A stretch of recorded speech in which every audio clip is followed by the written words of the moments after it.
Oh.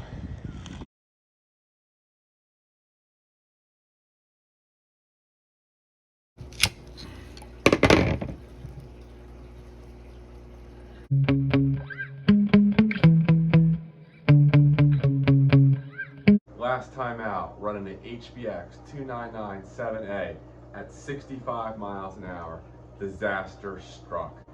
Link in the video description to the full video, but long story short, I was spinning the motor way too fast on 4S. The motor seized and it broke the spur gear and the pinion gear. So I have this truck completely torn apart. I'm actually going to put it back to stock for now and do some more videos off-road. But a huge thank you to Hey Boxing for sending me out a new center drive shaft and center differential, a new pinion gear, and some new rear suspension arms because I previously cracked one in a 60+-mile-an-hour wreck on a cold day when the plastic was brittle. So I'm going to do a quick video now on how to replace these parts and how to get this thing back on the road. Stay tuned. Alright, let's go ahead and get started here. We're going to pop off the body. I'm going to pull my receiver out of the way. And what you need to do is remove this cover here and this cover here.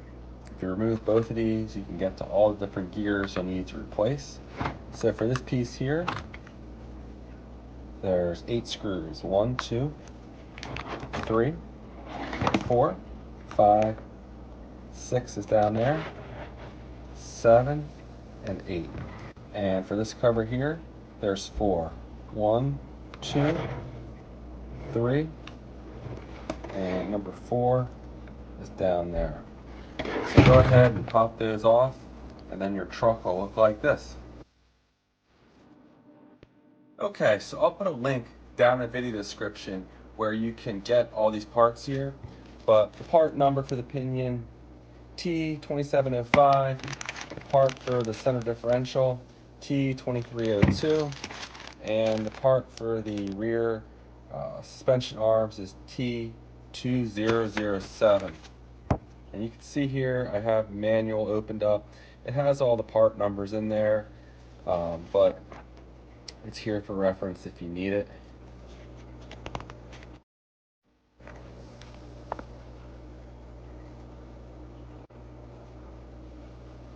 And you'll see here's the pinion, and here's the spur gear with the center drive shaft and the center differential. The umbrella pinions on my car were fine. So let's go ahead and get started here. Now if we look here at the damage I did, you can see this thing is missing a bunch of teeth. The actual center diff is still good, but the kit came with the whole drive shaft assembly, the spur gear, and a new center diff. So I'm just going to replace everything with the new parts here. Alright, now I'm going to be really careful here because with the new part, it's clear where the bearings go, but more importantly, where the shim goes. When I took the old assembly out, everything kind of fell apart, and I wasn't sure where that shim.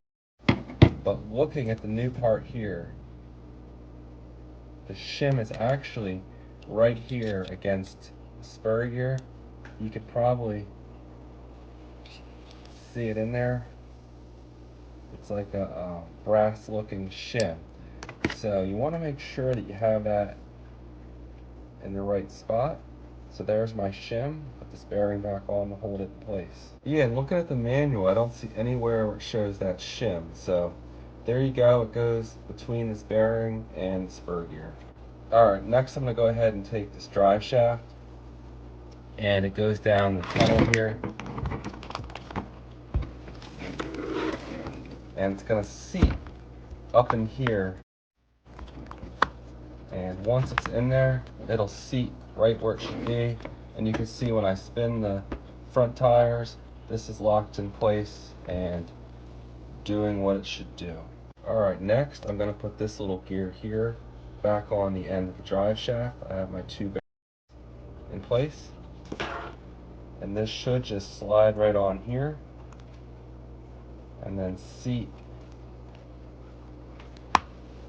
in there, and the bearings grip on the little indentation there. It might be hard to see, but you're just gonna have to take my word for it.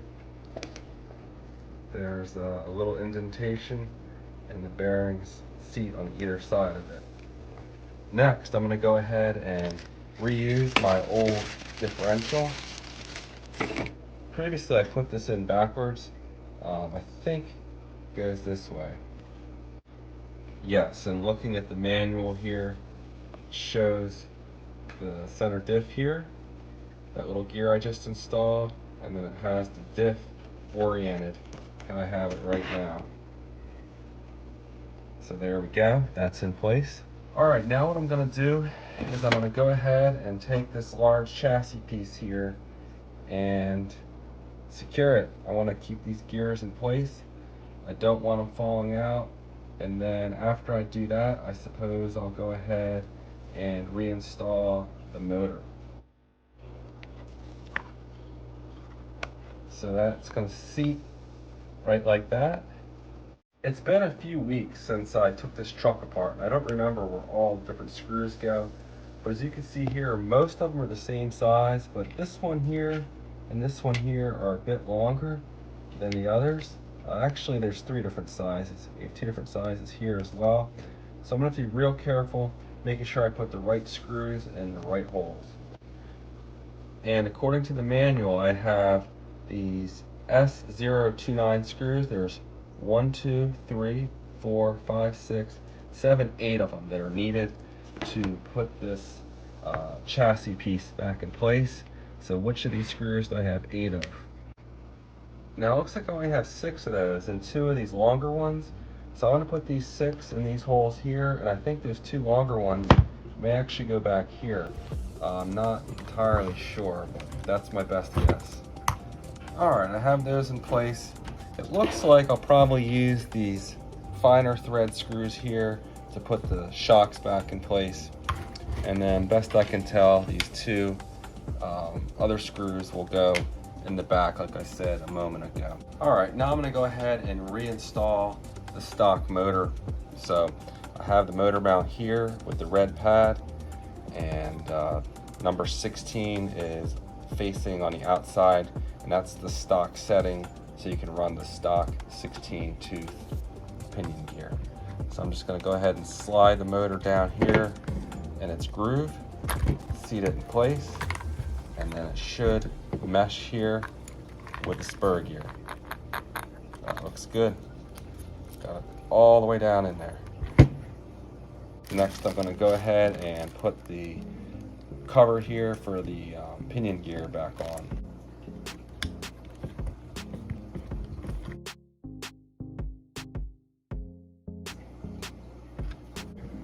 Alright, and there we go. Now, keep the screws separate when you're working on this car. The 4 screws that go in this piece are slightly longer than the 6 that I put in here, so you're going to want to keep them separated. The screws that go in here are the S228s. These here 12 millimeters long. The S2029s are the 6 that I put in this piece here, and they're 10 millimeters long. The panel gaps are good, everything's closed. Next thing I need to do is replace this broken suspension arm here. You can see it's cracked, and while it was still usable, it would pop out with even just a moderate impact. So in order to replace this, I'm going to have to remove the tire, unfortunately. Alright, and now I just need to remove this little screw right here.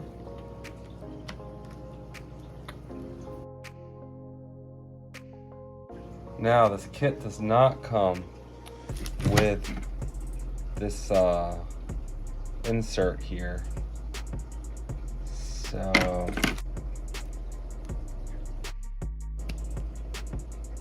there we go. And then I'm going to pop this into the new suspension arm gently.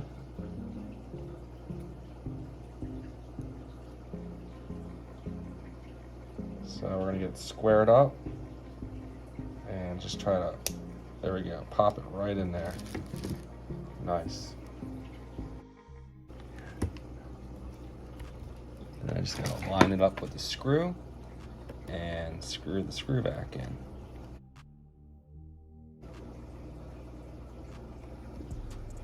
There we go. I'll go ahead and install these two screws.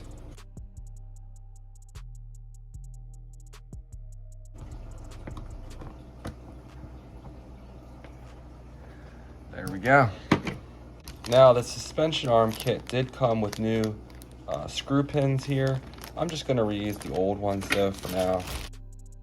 These are nice and thick. They don't look like they're bent, which is nice. They definitely take some abuse. So I'm going to go ahead and get this dog bone inserted in here.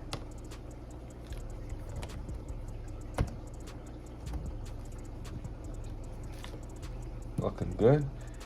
And then I'm going to slide this screw pin, or whatever it's called, through the new control arm and then screw it in. Perfect. Same thing on the other side.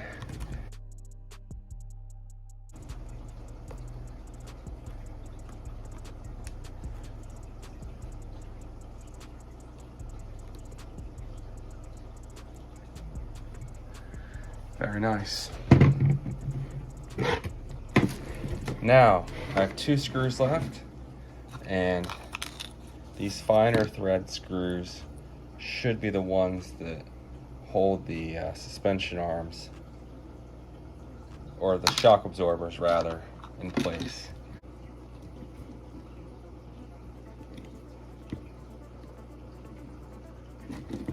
Alright, I got my thread locker. Let's just put a little bit here. Make sure the tires don't come flying off as I'm running this thing.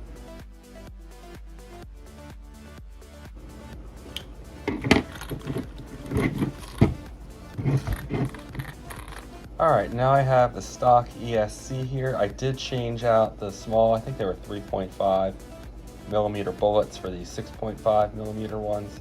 Just what I run on my motors, so figured it easier to switch it over here, and maybe it'll provide a little less resistance as well. I'm not going to mount this quite yet. For now, I'm going to go ahead and make sure that I have the gears in here properly. Looks like the black wire should go on the left here. We'll put it in channel number 2.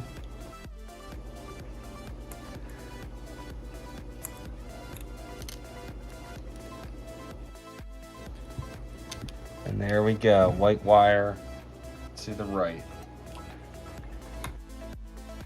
So I'm not sure what order to put these wires in, but I'm gonna do center to center, and then the 2 end ones, if it's backwards, I'll just flip those around to correct that issue. These seat really tightly, so I'm not pushing them in all the way for now. And then I just have this little 2S battery I'm gonna plug in here to test it. Turn on the ESC. Should have turned on the transmitter first, but all right. You have steering, and forwards is forward, so I got it the right way on the first time. Now I'm going to go ahead and push these connectors the rest of the way in. Those are stiff. There we go. All right, it looks like everything's back in here as it should. I'm going to use some shoe goo to attach this ESC on top of the servo like that. Then I'll use some double-sided tape to put the capacitors in a location nearby, and we should be good to go. You may notice that I have a larger battery box here, and I removed the ESC from its original location, and that's just so I can run larger and higher performance batteries. It gives me longer run times and higher top speed. So I have videos on how to do that, link in the video description.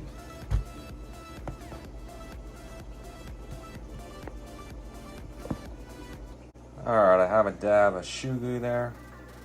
And then I'm just gonna put the stock ESC right on top of that.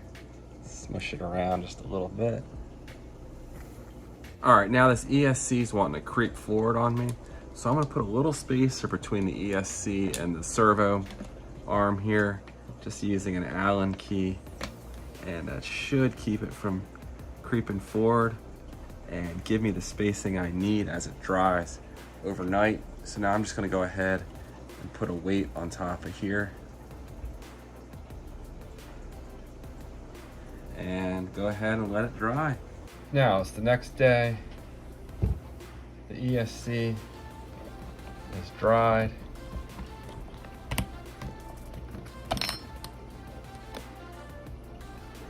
And it's in place. Now I just need to go ahead and mount the receiver back on here. All right, I tweaked the location of the receiver just so it fit under the body a little better. There's obviously a lot more clearance here than there is up here.